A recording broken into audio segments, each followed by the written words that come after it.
Ako si Bok, lumaking mahirap pero mataas ang pangarap. Bali kahapon nga ay gumawa ako ng king size cheesy hotdog overload. At kasama na nga siya sa menu dito sa Sarap No Cap na located sa 6210 Purok 6 Pulo Bambang, Bulacan, Bulacan. Hindi mo na nga kailangan lumuwas pa at lumayo para lang makakain itong cheesy hotdog overload natin. 60 pesos nga lang pala to at siguradong busog na busog ka na rito. Open nga pala kami everyday except Tuesday mula 4 p.m. hanggang alas 10 ng gabi. Nang wala nga customer ay kinuha ko muna itong mga lagayan ko ng benta kasi nga ay kailangan ko ng bilangin para kung sakaling makaipon na ng panterapi ni mama. Ayun, awa ng Diyos na kumpleto ko naman na yung panterapi ni mama para sa ngayon linggo na 700 ang isang session. At dahil nga alas 10 na rin to ng gabi kaya naman naisipan ko na magsara na. Pero habang nagliligpit nga ako ay meron pang dumating at humabol para bumili ng fishball. Syempre hindi natin tatanggihan yan, lulutuan natin yan dahil alam nyo naman na kailangan ko din talaga ng pera. Shoutout nga pala sa kanila na nahagip ng camera. Hanggang ngayon kasi ay nagda-diaper pa rin si mama. Tapos ay dumating na rin yung mga bill ng kuryente at tubig. At kailangan ko rin syempre maghulog sa mga napagkautangan ko noong nagtatrabaho pa lang ako. Pagkatapos ko magawa yung order ng customer, ito at nagsasara na ako. Nakakaramdam na din kasi talaga ako ng pagod ng mga oras na to. At habang nagliligpit nga ako at sinasara ko tong gate, grabe talaga, sobrang hindi ako makapaniwala dahil ang ganda-ganda na ng gate namin. Tapos ito kaninang umaga pagising ko,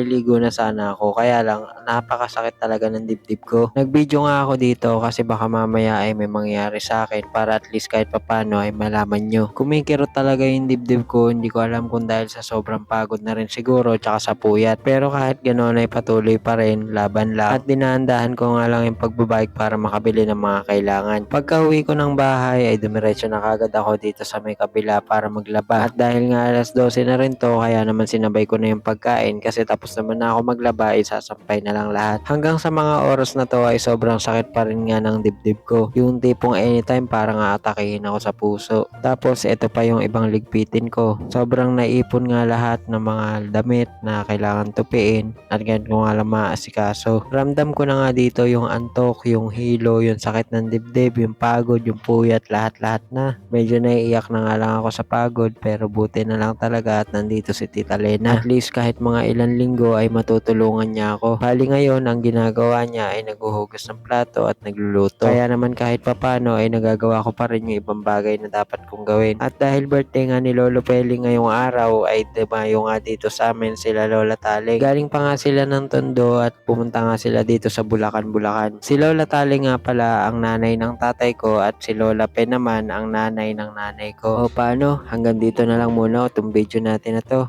Masyado kasing mahaba yung storya ng buhay ko. Salamat!